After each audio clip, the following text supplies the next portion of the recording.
नमस्कार दोस्तों, मधुर कथाएं चैनल पर एक बार फिर से आपका हार्दिक अभिनंदन है।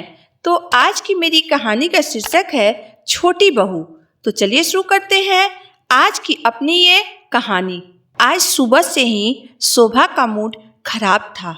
वह काफी गुस्से में थी और गुस्से में ही कपड़ों की ढेर लेकर तह करने बैठी थी।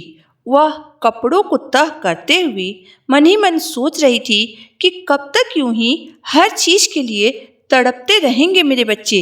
इस घर के लिए क्या कुछ नहीं किया है मैंने, फिर भी मेरे बच्चों को ठीक से 2 वक्त की रोटी भी नसीब नहीं होती है। उसके लिए भी उन्हें ताने सुनने पड़ते हैं। यही सोचते हुए शोभा को आज सुबह की घटना याद आ गई। हुआ यूं कि उसकी 10 वर्षीय बेटी रूही ने अपनी ताई जी से पनीर के 2 टुकड़े मांग लिए।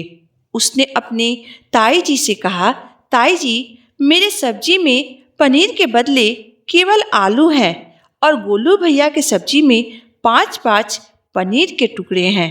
मुझे भी 2 पनीर के टुकड़े दे दीजिए ना। और भैया को आपने गरम गरम पूड़ी दी है खाने के लिए और मुझे कल की बासी रोटी। मुझे भी 1-2 पूड़ी दे दीजिए।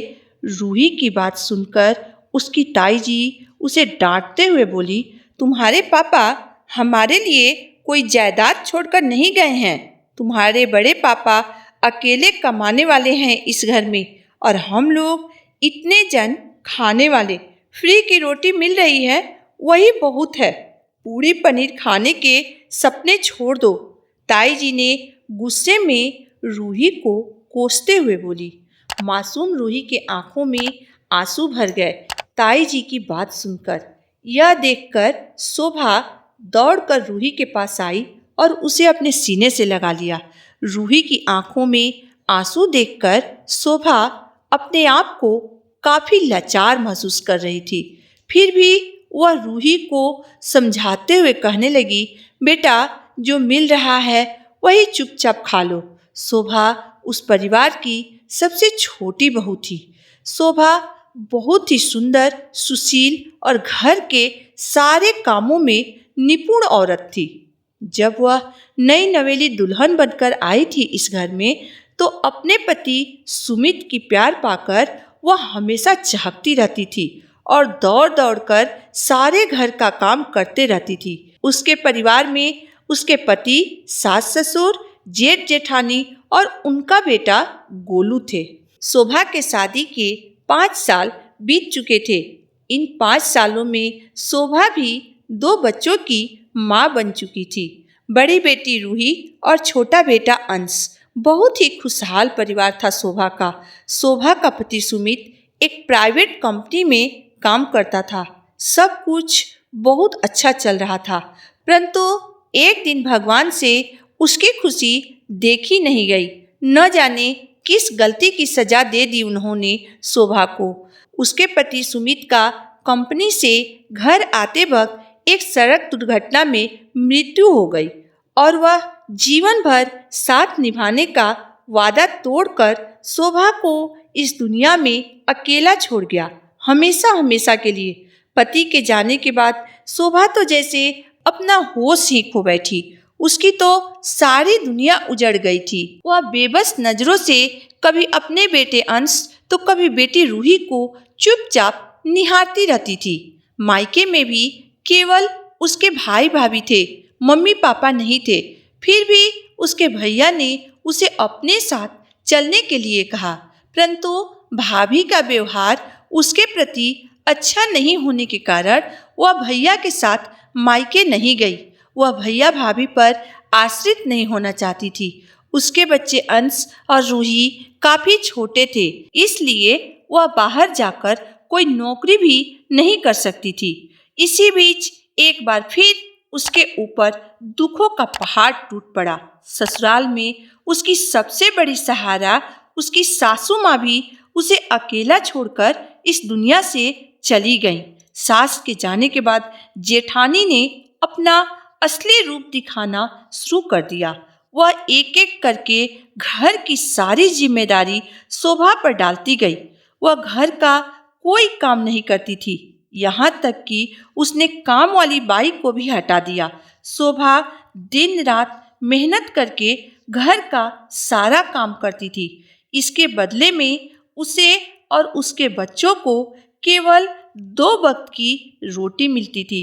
शोभा एक बार बाहर जाकर नौकरी करने की बात अपने जेठ जी से बोली, तो जेठ जी ने यह कहते हुए मना कर दिया कि लोग क्या कहेंगे कि मुझसे घर का खर्च नहीं चल रहा है, इसलिए घर की विधवा बहू बाहर जाकर काम कर रही है, कुछ तो लोक लाज की ख्याल करो। जेठ जी की बात सुनकर वह चुप हो गई। दिन भर शोभा कोल्हू के बैल की तरह घर के कामों में लगी रहती थी, परंतु फिर भी बासी खाना ही खाने को मिलता था उसे। परंतु आज शोभा को अपनी बच्ची की आंखों में आंसू नहीं देखा गया। वह भी सिर्फ 2 पूरी और 2 पनीर के टुकड़े के लिए वह विचलित हो गई और तुरंत कोई काम करने को सोचने लगी। तभी एक दिन शोभा की एक सहेली का फोन आया, तो शोभा ने रोते हुए उसे अपनी सारी दुखड़ा सुनाई। शोभा के दुख को सुनकर उसकी सहेली ने उसे एक उपाय सुझाया और बोली, तुम तो सिलाई कढ़ाई बहुत अच्छा कर लेती हो, तो फिर इसे ही अपने कमाई का जरिया क्यों नहीं बना लेती हो। अपनी सहेली की बात सुनकर शोभा जैसे नींद से जगी हो। उसे उसका उपाय बहुत अच्छा लगा। वह अपने हाथ के हुनर को ही अपने कमाई का साधन बनाने को सोच ली और चल दी अपने नए सफर की शुरुआत करने। शोभा ने तुरंत जाकर अपनी जेठानी को यह बात बताई, तो उसकी जेठानी ने कहा, तुम अगर सिलाई कढ़ाई करोगी तो फिर घर का काम कौन करेगा और काम शुरू करने के लिए पैसे कहाँ से आएंगे।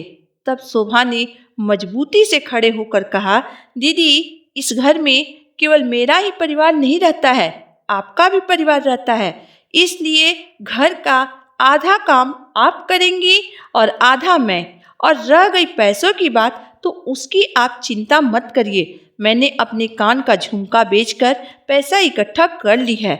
यह कहते हुए वह घर से बाहर निकल गई अपने नए काम की शुरुआत करने। शोभा आज बहुत खुश थी। तो दोस्तों, आज की मेरी कहानी यहीं तक थी। दोस्तों, माँ आखिर माँ ही होती है, चाहे वो घर की बड़ी बहू हो या फिर छोटी बहू। वह अपने ऊपर हर दुख सह सकती है, परंतु अपने बच्चों के आंखों में कभी भी आंसू नहीं देख सकती है। इसके लिए वह कुछ भी करने के लिए तैयार रहती है, चाहे उसे जान ही क्यों न देना पड़े। तो दोस्तों, आशा करती हूँ आपको मेरी कहानी पसंद आएगी। अगर आपको मेरी कहानी पसंद आई हो तो मेरे वीडियो को लाइक कर दीजिएगा, चैनल को सब्सक्राइब कर दीजिएगा। तो फिर मिलते हैं एक नई वीडियो, एक नई कहानी के साथ। तब तक के लिए धन्यवाद।